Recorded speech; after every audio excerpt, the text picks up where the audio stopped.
Okay, then I'm going to go through the last of the regional reviews, so Japan, and I'll talk a little bit about Southeast Asia, but I'm going to focus mostly on Japan.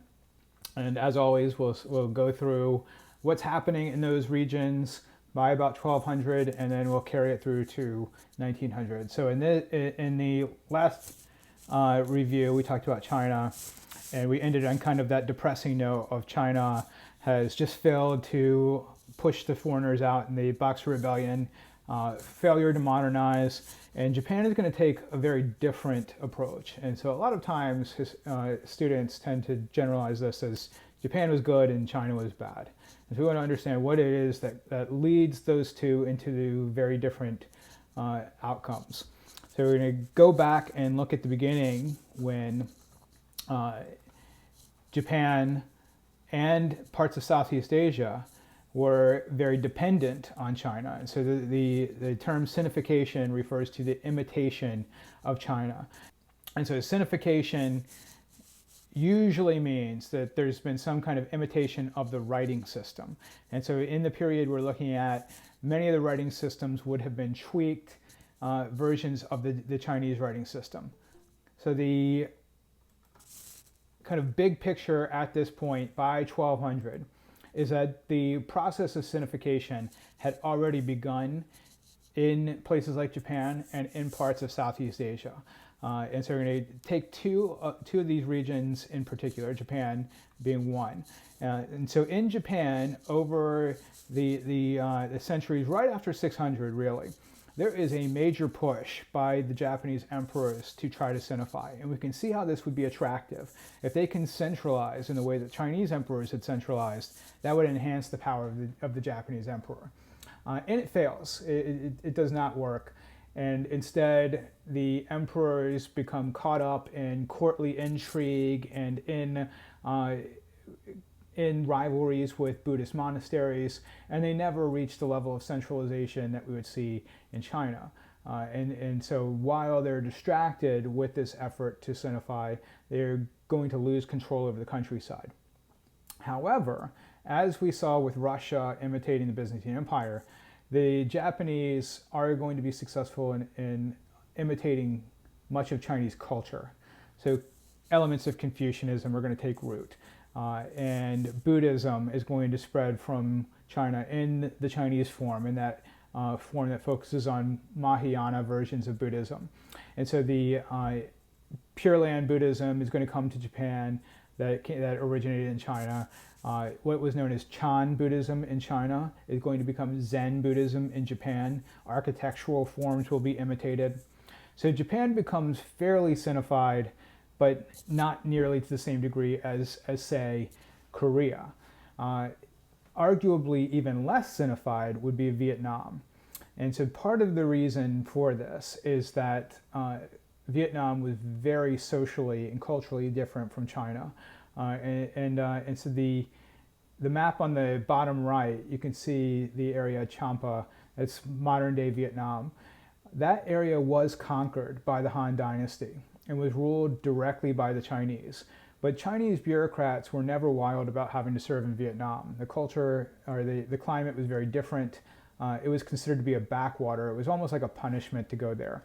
And so there was never this great fit. Vietnamese women always had more freedom and rights than Chinese women did. So that they're not going to be all that thrilled to see Confucianism making its way into Vietnam. And so Vietnam won't become independent, though, until the decline of the Tang Dynasty. And so in spite of the fact that the Chinese rule Vietnam directly, Sinification there is pretty sparse.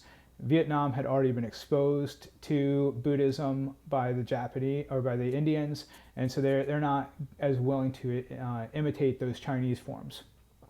So I mentioned the failure in Japan, the lack of centralization. And what is going to occur is that the provincial lords are going to gain more and more power, more and more military independence, until they begin really fighting each other for control. And that's where Japanese feudalism comes from. So remember, feudalism doesn't just mean that you have kings, nobles, land. It means that you have something of a contractual relationship, where the king or a lord is granting land in an explicit contractual agreement for service of some kind, usually military service. And so there at the bottom we see the samurai, who are more or less the equivalent of the knights. In Europe you had the code of chivalry for the knights, and in feudal Japan you have Bushido for the samurai. And just as we would see in Western Europe, where peasants were being reduced to coercive labor systems like serfdom, the same more or less was happening in Japan.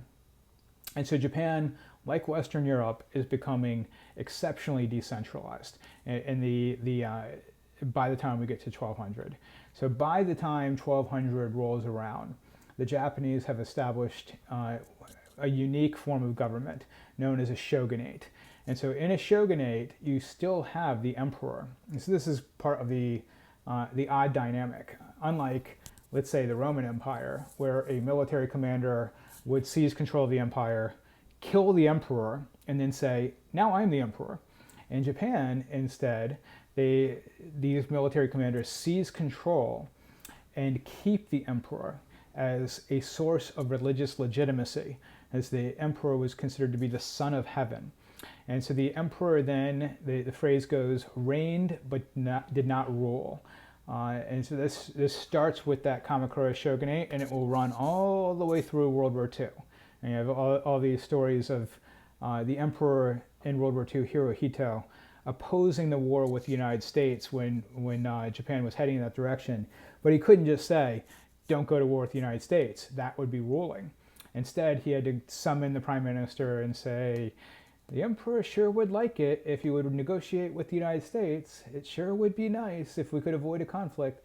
And so it's only at the end of the war that the emperor intervenes directly. So for that period then, you have military dictators who are in control of the country. And then you have feudal lords throughout Japan who have their own armies. And they have peasants working for them. And so there's that decentralized political system there. And so by contrast, if we were to look at China, then at least in theory, all military forces in one way or the other answered to the emperor. There were no independent armies in imperial China. All of that had been centralized and was controlled from the capital. And so while there is some degree of centralization under a shogun, the feudal lords would have their own court system, their own system of justice, their own ability to bring people to justice, and their own armies.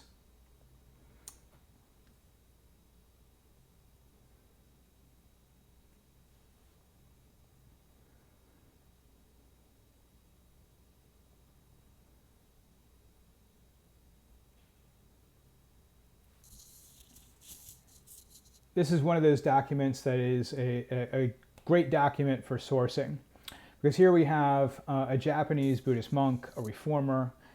We can see the title. He's advocating for the peace of the nation. And if we look at the time period and go back here, we can see it's right around the time when the shogunate is being formed. But the shogunate is formed through military force, through the defeat of the rival lords. And so the conflict and the kind of government that's formed is just not appealing to this peaceful Buddhist monk. And so he is critical. He's saying the ruler, the high ministers, the heir apparent, and the other princes and government officials all quarrel with each other over right and wrong. And this causes outlaws to rise up, and invaders come and plunder the country. The common people face annihilation. No attention is being paid, he says, to the correct teachings of Buddhism. And so he is kind of ringing the alarm that everything is going wrong. And so from his perspective, China or Japan isn't this peaceful area that it should be. And the correct behavior and correct acts and all of the other things that a Buddhist monk would favor, those are not happening. And so he's, as we would see with a lot of these documents, slightly exaggerating just how bad things are, or specifically including the negatives without referencing the positives of the situation, and how there was far more order under this government than there had been in the centuries that had kind of run in between emperors trying to centralize control and their failure to do so. So if we look from 1200 to 1450, now we're solidly in the time period of feudal Japan. And so the overall system then is highly decentralized. But let's jump first to Southeast Asia.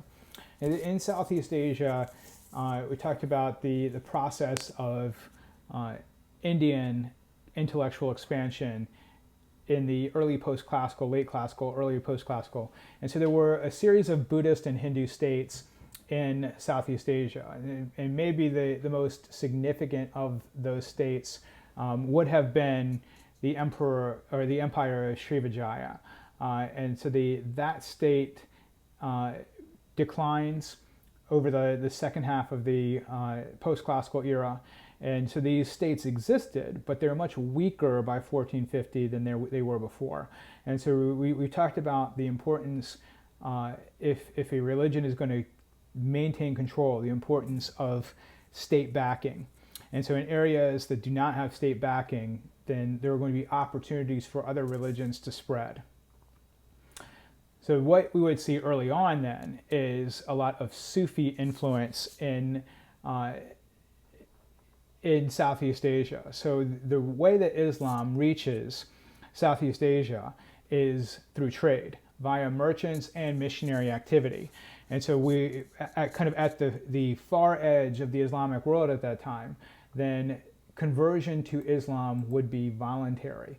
And so in that kind of situation where conversion is voluntary, then you have to make a sales pitch to convince people to convert. You're not going to just force them to convert to your religion. And so we can contrast this with what happens in North Africa. In North Africa, where Muslim empires rule, they can force people to convert, or they can force people to practice what would be considered a more orthodox version of Islam. So here Sufis would be willing to take on beliefs about the treatment of women, for instance. Matrilineal types of descent in Southeast Asia would continue to be practiced. And they'd be more willing to co-opt Buddhist or Hindu rituals in order to convince people to convert. So moving back to Japan, what happens in the 1300s is the Kamakura shogunate declines, and we have the formation of a new shogunate. But what happens ultimately is that the shoguns of the Ashikaga shogunate have difficulty in getting the emperors to consistently legitimize them. And so that means that they are just one of several military commanders that have been able to seize control, and that any other military commander could just take power from them. And so we end up with, by 1450, just outright civil war in Japan. And so there is a decline then, to some degree, of the feudal system that had developed in Japan. And so the elements of this decline would be that samurai were less significant. As castles are formed and you need more infantry and more foot soldiers to take those castles, and you need to use intrigue and deceit and ideas that go against Bushido, then you don't need samurai quite so much. And what you need is a lot of money. And so that tends to elevate the status of merchants. And the daimyo, the feudal lords, begin to do a lot to try to attract merchant activity in their area so they can tax it. So we do have a decline of the feudal system during that period. We have renewed imitation of Japan. You can see the landscape painting there on the left, in imitation imitation of China, the imitation of Chinese landscape paintings at that point. So coming out of that Civil War era, what we're going to have in Japan is an effort to bring everything back together, to restore that shogunate style unification. So moving back to Southeast Asia. So if we go here, we can see on these maps the spread of Islam, and you can see in that top right-hand corner that the spread of Islam is occurring over a number of centuries. So the idea goes like this: Islam is going to reach that area before the 13th and 14th centuries. What we're seeing, though, is widespread conversion begins to happen as those Buddhist and Hindu states are in decline. And then we're going to end up with the rise of Muslim states in the area. And so in the bottom center map, the green area is the Sultanate of Malacca. And so that is one of several Hindu states that emerges in the area right around the beginning of the early modern, end of the post-classical era. And so that's what we would see at this point, Muslim states in Southeast Asia. So that is going to create a rivalry once the Europeans show up. Because remember, the Europeans are coming with this crusader mentality. The Portuguese and Spanish on the Iberian Peninsula were, when Columbus sails the ocean blue in 1492, wrapping up what they called the Reconquista, the reconquest of the peninsula from Muslims. And they would follow that up with an expulsion of Muslims from the peninsula. And so when people like Vasco da Gama show up in the Indian Ocean, they just bring that rivalry with them. And so we end up with a lot of conflict. The Portuguese end up taking Malacca through violence and trickery. And so you have this competition between Muslim states and the Europeans when they show up. And so kind of the transformation that many of you wrote about was that the control of the spice trade is going to go from being in Arab hands, or more broadly Muslim hands, to Portuguese, more broadly European hands. And so the Spice Islands were Southeast Asian islands. And so Southeast Asia was known for its production of cinnamon and later on coffee. It's the area of the world that the Europeans had wanted to reach when they accidentally reached the Americas. And so as time goes on, the Portuguese are going to lose their control of parts of the Spice Islands to the Dutch. And the Dutch are going to be far more effective at controlling Spice Island trade, in part because the Dutch are much more innovative when it comes to business. The first great joint stock company will be the Dutch East India Company. When the English create their version of an East India Company, it is in imitation of the Dutch, and it is at first a pale imitation a pale shadow of that great joint stock company. So I mentioned these Japanese unifiers. So what we have are a series of military commanders that are going to come pretty close to creating a new shogunate. And so as Japan is increasingly unified, it's done during this period when Japan is in contact with Western Europeans. And so some of these unifiers are going to see Christians as useful allies. And they are going to encourage Christian activity, not because they like Christianity, but because they see the Christians as something of a counterweight to the Buddhists, as a way of diminishing the power of Buddhist monasteries. They're going to use Western weapons, and they're going to bring in gunpowder weapons as a way of winning the conflict. But for these Japanese military commanders then, Western ideas and influence were just a means to an end. And they disliked the pushiness of some of the Western countries. The Portuguese, for instance, had all these Jesuit missionaries, these Catholic missionaries that were very zealous in trying to spread Catholicism. And so by the time we get to the point where Japan is almost unified, the Japanese have chosen to expel the Jesuits and then ultimately to outlaw Christianity more broadly. And so when the Tokugawa shogunate is formed in 1600, this is kind of the peak, reaching the top of the mountain of these unification efforts. And so once again, the civil war is ended. The feudal lords, the daimyo, have been united under one military commander, the shogun, who is using the emperor as a source of legitimacy. The Tokugawa shogunate will still be feudal, but it will be more centralized as a kind of a feudal monarchy than earlier the earlier shogunates were. So there's a parallel, and at the same time in Western Europe, you would have monarchs like Henry VIII of England and Elizabeth I, who were still feudal monarchs in a lot of ways, but were centralized and controlled to a greater degree than before, and in their case, through religion.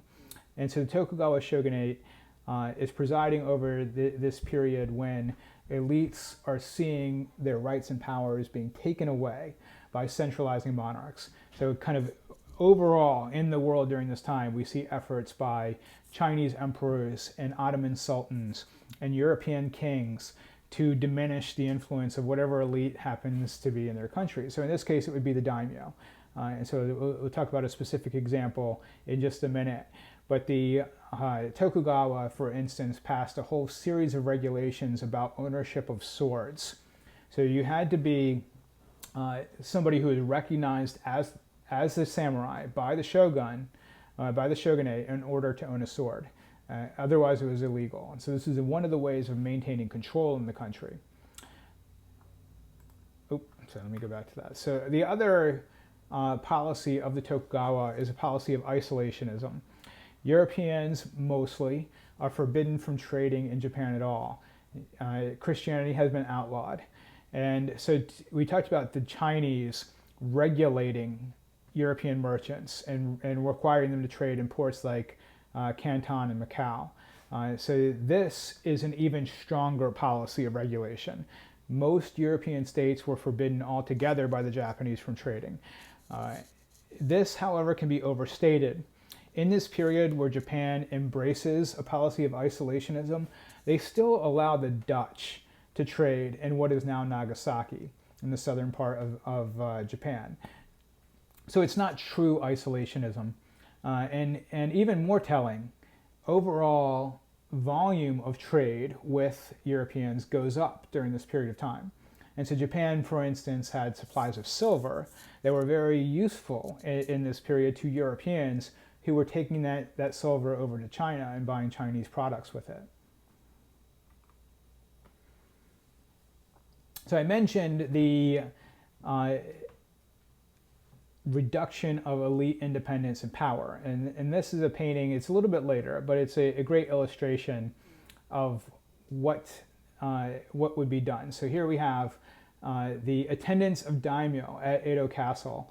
And so remember that what the Tokugawa required is that the daimyo live at least part of the year in the capital. It was a way of keeping tabs on them. It was also a form of hostage taking, because the daimyo were required to come with their families, and you could make sure they stayed in line that way.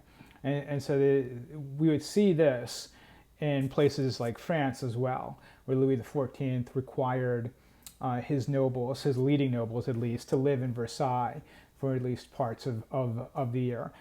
Or in Russia under Peter the Great, where he required his nobles build a residence at his new capital of St. Petersburg.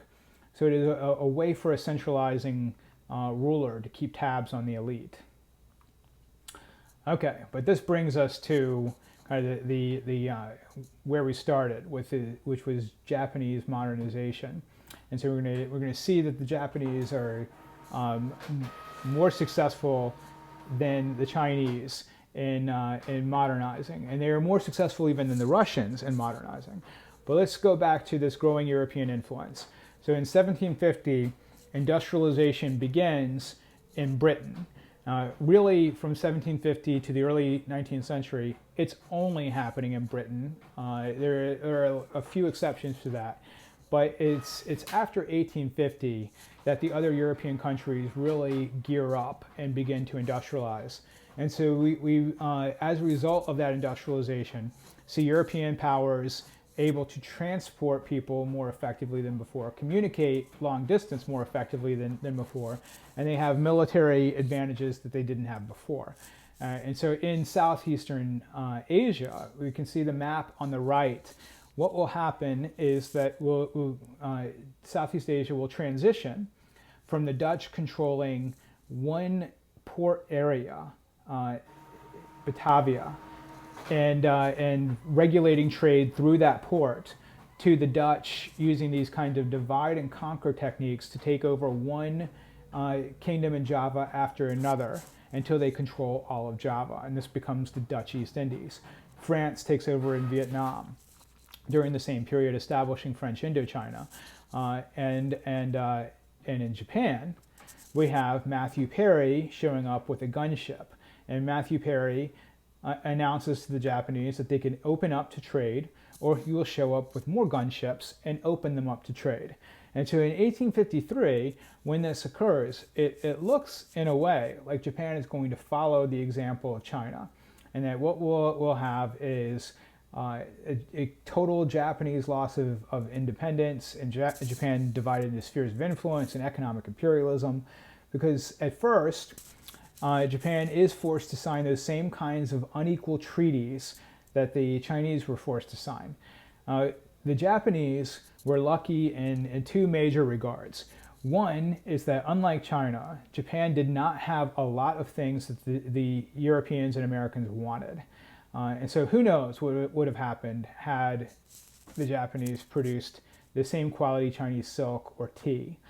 They didn't, so they didn't attract the same attention. And the other is that when this begins, the Tokugawa shogunate is still intact. And so unlike the Qing dynasty of China, which was in decline when the Europeans, the Western powers, begin to really take an interest in carving China up, Japan is going to be in a position where there can be a response. And there's that unique part of the Japanese government where there is an emperor who can serve as a rallying point for these modernizers. And so if the emperor throws his weight behind reform, then because the political system is still intact and Japan is smaller, then reform can happen much more readily than in China. All right, now it doesn't happen that smoothly. So we begin to see elements of imperialism, as I've described, where Japan is being carved up. This provokes a civil war, where the shoguns are accused of not handling Western pressures as the daimyo want them to. And so you end up with two factions. One is the faction that supports the shogun, and the other is a faction that identifies themselves as the imperial faction. And so, in other words, they're claiming to be acting for the emperor. And so the emperor is going to be convinced to throw his support behind that faction. And so the depiction down at the bottom shows the conflict of the gunpowder forces. And so what the Civil War very clearly shows to the Japanese is that if you don't modernize your army, you're going down. And so the imperial forces win, and that's going to enable the emperor to proclaim a kind of a new system that follows. But this is the wake-up call for the Japanese in the same way that the Crimean War was the wake-up call for the Russians and to a lesser degree for the Ottomans, in the same way that the Opium War and the Taiping Rebellion could be considered a wake-up call for the Chinese. It's a turning point. And so it alerts many of the Japanese elite to the problem. And so they have only to look at China to see where this could go if they fail to modernize. So that leads to a whole series of reforms that, to a large degree, remake Japanese society. These are the Meiji reforms that begin in 1868. The Meiji reforms are comprehensive. So unlike some societies that tried to do this piecemeal and just modernize the army, what the Japanese are going to do is create a compulsory school system that was like Western schools. Now, this was not a hard sell, remember, because this society was a society that already valued education. They are going to write a constitution that is going to draw from the German model mostly. So in Germany, there was a constitution where you had a monarch who controlled the military to some degree or another independently from the legislature, the Reichstag. And so that's very appealing to the Japanese. They have an emperor as well. They would like this emperor to maintain independent control. But it is a parliamentary system. It brings in pieces of the British government, pieces of the German government. So they're willing to remake their political system, unlike the Russians, who try to keep the Tsarist system while modernizing. And then there are sweeping changes to business. So they abolish the feudal system, no more legal distinction based on your social class. And many of the former samurai are going to transition to business owners or investors. And so this is the real difference between Japan and China. Because of the Chinese example that was set a little bit earlier, the Japanese elite, for the most part, are on board with this. And so many of the Japanese elite are going to kind of shift their roles, but maintain their elite status as the Meiji reforms occur. And so this then can be seen as a sweeping reform. Now, in other ways, though, the Japanese don't change their culture. So it's not like they're going to throw out Buddhism and Shinto. Those remain important religions. Christianity, not so much. They're not going to change their ideas about women. The Japanese, throughout this period, thought Western women were just out of control. That kind of freedom for women was something they did not want in their society.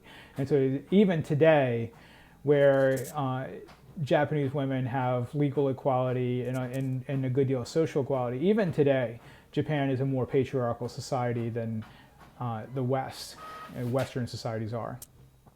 But the Meiji reforms then can be compared to not just what happens in China, but also to what happens in Russia during this time, where the Russians follow the same kind of state-sponsored industrializing reforms, but refuse to remake their political system in the same way. And so therefore refuse to really tinker too much with their social system. And so as a result, their reforms are incomplete. And so the outcome of that is that when Russia and Japan fight a war in 1904, 1905, the Russo-Japanese War, Japan will win. And so that will put Japan on the map as a modern country and a great power. And Japan will have, at that point, played a leading role in suppressing the Boxer Rebellion in China. But what this glosses over is the fact that the Meiji reforms transform, or attempt to transform, Japan from a feudal society in just a few short decades. And what you end up with is modernizing reforms superimposed on feudalism. And so the Code of Bushido, for example, is going to be maintained during this time. And so when you get to World War II, you'll have fighter pilots and Army officers that are still applying this thinking about Bushido to their fighting of that war.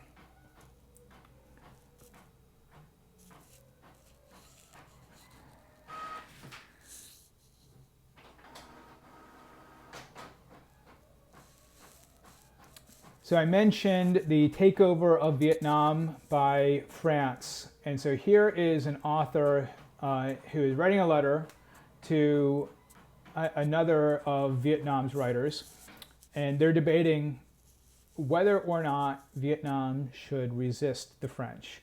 And so this author is saying no. And so he's saying, but though you have no thoughts for your own person nor your own family, you should at least attend to the sufferings of the population of a whole region. And he's saying, the French governor sees this. How can you not see this? Doesn't it alarm you that the French governor seems to care more about the population of Vietnam than you do? And so this is the part of the trap that a lot of non-European people find themselves in, to follow the path of nationalism and try to fight a war against the French was potentially going to lead to a brutal put down of the reform by the French, who were militarily industrialized and much more powerful. So is it worth it, is what he's saying. And so there's this tension then between trying to maintain peace and save as many people as possible versus selling out to the French and telling yourself, well, it's just easier to work with the French. Because if you don't resist the French, then at some level you're collaborating with them and you are making it easier for them to rule. And so this is where what we see in places like China or in Africa, in this case Vietnam. There's this effort to define nationalism, but it is still in its infancy. And so it's going to take a while to get going. It's going to take a while for people to work these questions out. It's going to take a while for French rule to be shown to be so exploitative that you really didn't have much to lose in resisting them. But at this point, we have the same issue here that I mentioned in India. what does it matter to you, the common person in Vietnam, this worker, this peasant, if it's the French ruling you or some member of the Vietnamese elite? How does that qualitatively change your life? It really didn't seem to. And so this is where this one writer is saying we should collaborate. And so when we look at this and we put it in its context, in the late 19th century, as a result of the Second Industrial Revolution, the Europeans had an ability to defeat large number of non-Europeans with small European forces because of innovations in rifles and telegraphs and steamships. The French could put down any kind of violent resistance and did so. And so the only possible solution is to modernize. But if you modernize, you have to destroy your school system, which is probably going to anger some of your religious elites. You have to totally transform your social system, which is going to anger your social and political elites. You probably have to change your system of government. And all of these things are dangerous if you are dealing with a government that is in decline, as we see in the Ottoman Empire, and as we see in China, or in Russia, where there's this long tradition of autocracy. Easier said than done to change these institutions. All right, so that is it. The last of the reviews of content. You made it through them all. So no more lectures on content this year.